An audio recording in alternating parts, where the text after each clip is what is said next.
है, जो अल्कोहल लेते हैं, जो धूम्रपान करते हैं, जो जिनका बीएमआई 18.5 से कम है, यानी कि बहुत कुपोषित है, इस तरह के जो है, या कभी पिछले 5 साल के दौरान कभी टीबी पेशेंट रह चुके हैं, या पिछले 3 साल में जो टीबी पेशेंट के कांटेक्ट रहे हैं, इस तरह के सारे व्यक्तियों को जो है अपना कहा एक तरीके से हम एक्सरे कराने जा रहे हैं, समझिए लाइन लिस्ट हम तैयार करके सबका एक्सरे कराने जा रहे हैं, चाहे उसके अंदर लक्षण रहे या ना रहे। ठीक है, तो हम ये चाहेंगे हमारे एसटीएस और एसटीएस जब पहुंचे जो है हर ब्लॉक में से, तो आप उनका प्लीज सहयोग करें, क्योंकि ये अभियान तभी सफल हो पाएगा। और एक तरीके से जनमानस में हम खोज रहे हैं टीबी, इस हद तक बेहद रूप से खोजने जा रहे हैं कि चाहे उसके अंदर लक्षण हो या ना हो, पर हमने एक कैटेगरी बना ली है समाज में, जो हाई रिस्क कैटेगरी है, 8-10 तरीके की, उन सारे व्यक्तियों की हम जो है एक्सरे कराने जा रहे हैं। तो आप प्लीज इसमें बस सहयोग करिएगा, यही मुझको कहना था।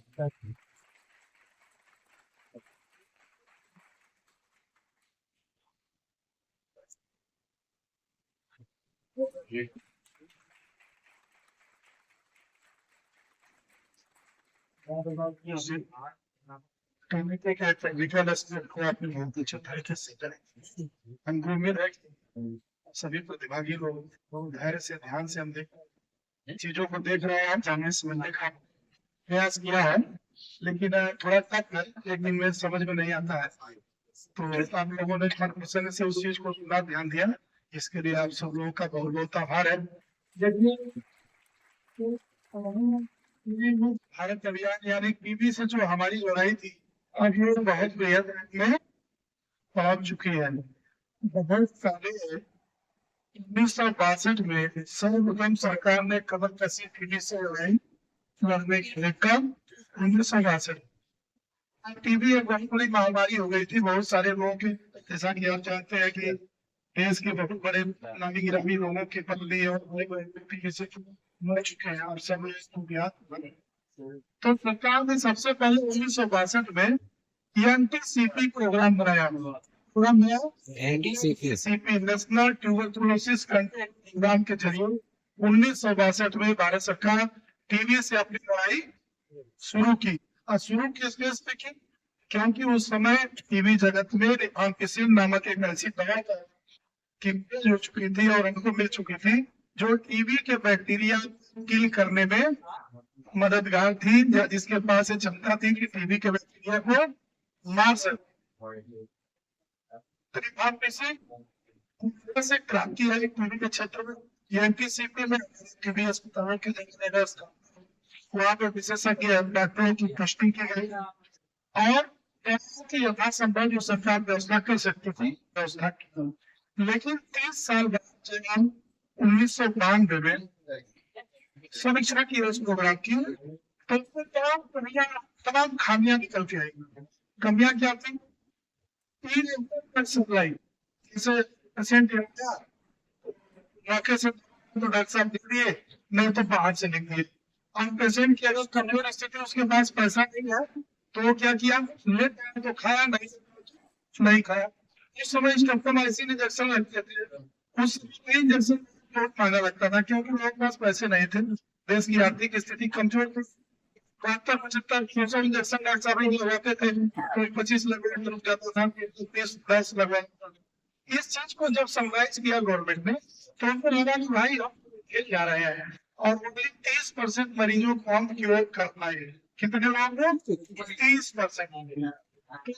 ने समराइज में एक प्रोग्राम बनाया आईआरटीसीपी के नाम से, नेशनल कंट्रोल। इसमें क्या हुआ कि इस प्रोग्राम को डिसेंट्रलाइज किया गया। डिसेंट्रलाइज इन द सेंस कि जो हमारे जिलों में ख्याल होते थे, इस व्यवस्था को हर सीएससी पीएससी के थ्रू जोड़ा गया। इसके अंतर्गत जो है एसटीएस एसटीएलएस की पोस्टिंग की गई। 1995 में पहले पायलट प्रोजेक्ट में देश में शुरू हुआ, जब इसकी सफलता अच्छी खासी दिखी, तो सरकार ने देश को इस प्रोग्राम से अच्छा है।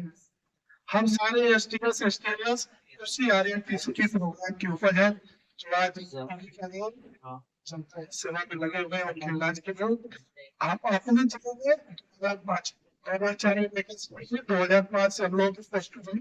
तब से करीब 20 साल हो गए इस प्रोग्राम में टीबी के मरीजों की सेवा करते हुए। टीबी से लड़ते हैं, कुछ बदला इसमें, दवाएं बदली, ट्रीटमेंट की स्ट्रक्चर बदली। टीबी के बैक्टीरिया ने भी चौनाई करोड़ किसी इथन जुटा की फेल हो गई और एनपीआर का रजिस्टर है। और हमारी जो कॉम्पिटिशन में है, ये दोनों दवाएं हमारे सुविधा दें। एक बैक्टीरियोसीडल दवाएं जो बैक्टीरिया को मारने का काम करती है, एक बैक्टीरियोस्टैटिक दवाएं जो बैक्टीरिया के प्रसार को रोकती है। जो हम 4 दवाएं देते हैं, इनमें 2 दवाएं बैक्टीरियोसीडल और 2 दवाएं बैक्टीरियोस्टैटिक, यानी 2 बैक्टीरिया के प्रसार को रोकती है और 2 बैक्टीरिया के पाने का काम, यानी 2 तरीके से घेराबंदी की गई इस बैक्टीरिया की।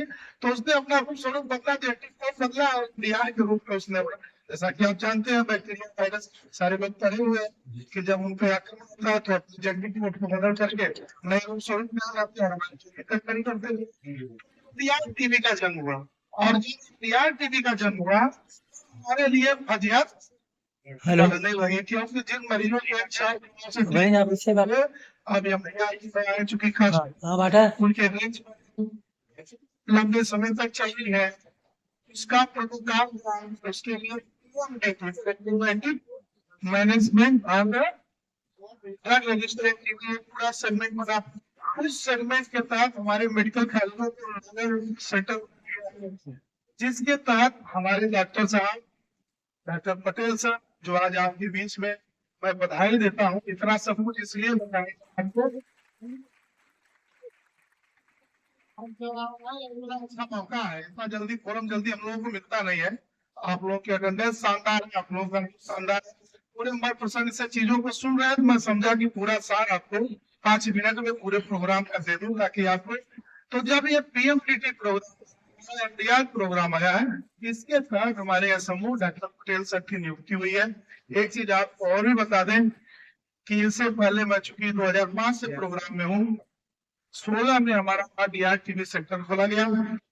2 साल तक मेडिकल अफसर कोई टीवी में काम करने के लिए तैयार नहीं होता था, जुगाड़ लगाता था जिसकी वहां पोस्टिंग हो जाए टीवी, अरे वो भी एमडीआर टीवी, कोई टिकता नहीं था। मैं चूंकि वहां काम कर रहा हूँ एसटीएस में, मैं देखा हूँ हर आदमी टीवी से जान चुरा के भाग, स्टाफ नर्स की बड़े करके हम लोग से मिलकर प्रिंसिपल साहब से मिलकर करें, जिसकी उसमें पोस्टिंग कर साहब हमको एफडीआर में फंसा रहे हैं, हमको टीवी हो जाएगी हम। लेकिन मैं धन्यवाद देता हूं डॉक्टर पटेल सर को कि जब से एमडीआर टीवी के खिलाफ इन्होंने एक इस मन व्यवस्था के साथ काम करना शुरू किया। आज जिले में इतनी बड़ी इनकी एक इमेज और पहचान बन चुकी है कि एक एक एमडीआर मरीज व्यक्तिगत स्तर पे इनको जानता है, इनका नाम, इनका नंबर, रात में 11 बजे 12 बजे अगर कोई दिक्कत है इनको फोन करता है। और कम से कम एमडीआर टीवी के लिए हम लोग का हेडक मेडिकल कॉलेज में ऐसी सेवा इनकी है कि सब लोग किसी काम के लिए बस डॉक्टर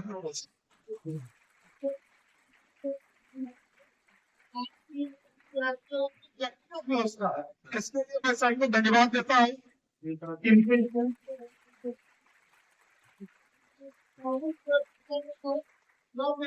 एक चीज मैं ध्यान प्रोग्राम से अलग हट के बातें हैं, प्रोग्राम की तो स्ट्रेटजी आप सब लोग सुन चुके हैं, बहुत कुछ बताया गया, बहुत कुछ बताया गया। मैं एक चीज का हमेशा फर्ज कर रहा हूँ, लेकिन मेरी जानकारी कम से ज्यादा हो सकता है, लेकिन जिस व्यवस्था, जिस परिवार, जिस संगठन में मैं काम करता हूँ उसके प्रति मेरी आस्था होनी चाहिए।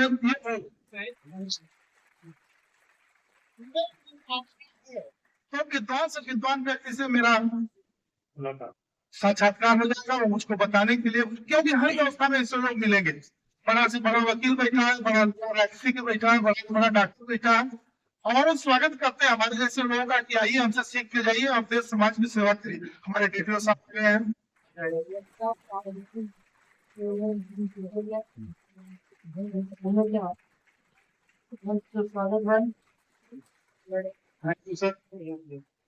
शायद मंच का चंद मिनटों में अपने के बीच में सीएमओ साहब आने वाले हैं।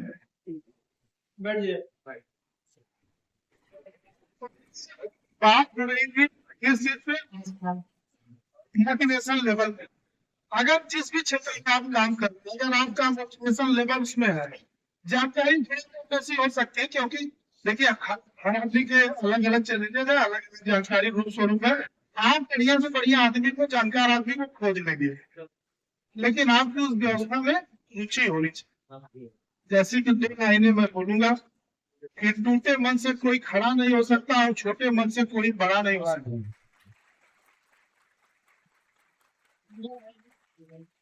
थोड़ा ऊंचा मन करके देखिए, बड़ा मन करके देखिए, तो पूरी दुनिया अपनी लगती है, सारे लोग अपने लगते हैं, बहुत स्कोप दिखाई देता है, और काम करने के लिए बहुत से क्षेत्र दिखते हैं कि जहाँ आप सफल हो सकते हैं, काम कर सकते हैं। मन को छोटा कर लीजिए तो स्ट्रेस में होता है, आदमी दबाव में जाता है, एक से 8 लोगों का परिवार चलाना भी आदमी को कठिन लगने लगता है। धरती पे यही सार है जीवन जीने की, इसके अलावा कुछ है नहीं। आपके अंदर ही सारी ऊर्जा पड़ी हुई है, आप कितना उसको जगा ले जाते हैं, ये आपकी अपनी सिद्धि है, ये आपकी महत्ता है। यही मैंने सीखा विगत 20 सालों में। स्थितियां परिस्थितियां बहुत लाई गई, उल्टा सीधा ऊपर नीचे प्रोग्राम होता रहा, चैलेंजेस भी चलते रहे, लेकिन अच्छे लोगों से जब मिलान होती है तो समस्याएं कम हो जाती है। इसी के अधीन हमारे डॉक्टर पटेल सर इस समूह के पद पे एक बहुत ही सुंदर और बढ़िया काम कर रहे हैं हमारे मरीजों के लिए, और मोटिवेशन लेवल पे इतना बड़ा है जो सेल्फ पे इन्होंने किया। इसके लिए हम पूरा विभाग में एनटीपी आजमगढ़ की तरफ से, डीटीओ साहब के प्रतिनिधि की तरफ से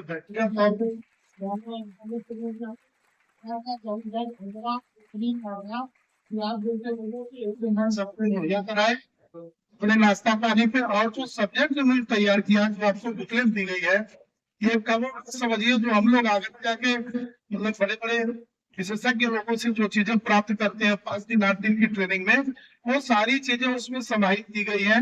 अगर उसको अच्छे से कोई देख ले, पढ़ ले, इसको आप लोग जरूर रखिएगा अपने चैम्बर में। इसमें बहुत सारी जानकारी, इससे आपको एक मोटिवेशन मिलता रहेगा। अब मोटिव आपसे आपके काम, देखिए जो पेशेंट हम लोग क्या आते हैं, कभी कभार हम लोग को बड़ा अटपटा लगता है, तो संभाल होता है। साल साल 5 साल से एंटीबायोटिक और लोग खिलाए जा रहे हैं, कहाँ का दवा दवाई, अरे साहब तो भी डाल करेंगे साहब भाई साहब दवाई भाई, किसी को साल भर 6 महीना थोड़ी चलता है। बहुत अच्छा, इसका आप कौन क्या अच्छे अच्छे डॉक्यूमेंट्स उनके पर्चे गुजरते हैं, सिपिंग टीम से नहीं काम करती, सिपोटैक्सिन उससे बढ़ के एंटीबायोटिक, उससे बढ़ के एंटीबायोटिक, डबल एंटीबायोटिक, लेकिन एक एक्सरे कराने की जहमत उन्होंने नहीं ली, एक नाक टेस्ट कराने की जहमत उन्होंने नहीं ली। और जब तक हमारे तक केस बिगड़ता है, मतलब आपको यकीन बताओ कि मैं तो अब इतना हूँ कि कभी कभार प्रॉब्लम निकलते हैं, आप चाय पीने पानी पीने एक्सरे झुरा रहे हैं हवा में, हम चाहते हैं हमारे भैया आपको टीवी किसका एक्सरे है, ये ऐसे ऐसे एक्सरे, मतलब आप यहाँ से मैं दिखाऊं तो आप कहेंगे साहब चौक से इतना खराब खराब एक्सरे, पूरी एक तरफ का एकदम पसलियां जल गई है, किसी का पानी होता है भैया किस व्यवस्था में थे आप, कहाँ क्या खा रहे थे, कितने देर से आए। और तब मरीज क्या करता है कि अपने जैसे 2 4 10 लोगों को ऑलरेडी मरीज बना चुका होता है, क्योंकि उसको एटीटी तो एक पक्का चल नहीं पाई,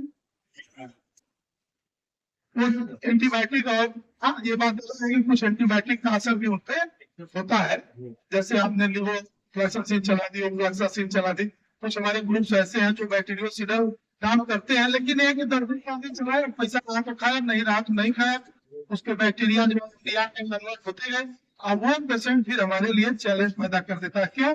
क्योंकि एक तो देर से आता है, तो उसकी बॉडी लैंग्वेज बिल्कुल बिगड़ चुकी होती है, दवा खाने में पचने में दिक्कत होती है, वेट बहुत कम हो जाता है, ज्यादा प्रोटीन डाइट लेने की जरूरत पड़ती है, क्योंकि हड्डियां पसलियां खाली शरीर में रह जाती है, चलने फिरने में उसको दिक्कत हो जाती है। इस लेवल के पेशेंट आते हैं तो बड़ा हमको तकलीफ होती है। तो क्या डॉक्टर साहब ने सारी चीजें समझाया कि एक कोने में हमको ही बैठा के रखना है कि जो हमारे 10 लक्षण है, नाक टेस्ट सबसे स्पेसिफिक और सबसे इंट्रेसिव वाला टेस्ट है। अगर बलगम आ रहा है, किसी भी ट्यूब का नाक हो जाता है, बात समझिए, अगर नाक है, मान लीजिए लिम्फ नोड है, उसमें भी पस बन गया है, बिगड़ता है तो पस आने लगता है, तो उससे भी सिरिंज से डॉक्टर साहब लोग निकालते हैं। अगर पस का भी हम कराएं तो उसमें भी अगर टीबी है तो नाक में आ जाता है, कहीं कोई फोड़ा है, कहीं कोई इस तरीके का होता है, अंदर के कोई फ्लूइड है, प्लूरल इफ्यूजन में फेफड़े के नीचे से पानी डॉक्टर साहब लोग निकालते हैं सिरिंज से। तो कहने का मतलब कि प्रोग्रामेटिक तौर पे, डायग्नोस्टिक तौर पे, ट्रीटमेंट के तौर पे विभाग के पास बहुत कुछ सुविधा पहले के तुलना में बढ़ चुकी है। कोई प्रॉब्लम समस्या नहीं है। एक बार हम पेशेंट को दे देंगे सरकारी सिस्टम में तो हम क्लियर करके भेजेंगे कि पेशेंट को टीबी है कि हाँ। एक समस्या होती है, पेशेंट को थोड़ा चीजों को कन्वे कर देंगे। देखिए अभी भी क्या है, समाज में भ्रांतियां है, बात आप समझ सकते हैं क्योंकि आप रूरल हेल्थ के योद्धा है, आपको सारे मिलते होंगे। जिसको टीबी निकलती भी है तो वो स्वीकार नहीं करता कि हमको टीबी। अरे साहब हमने 2-2 3-3 पीढ़ी में लग रहा है साहब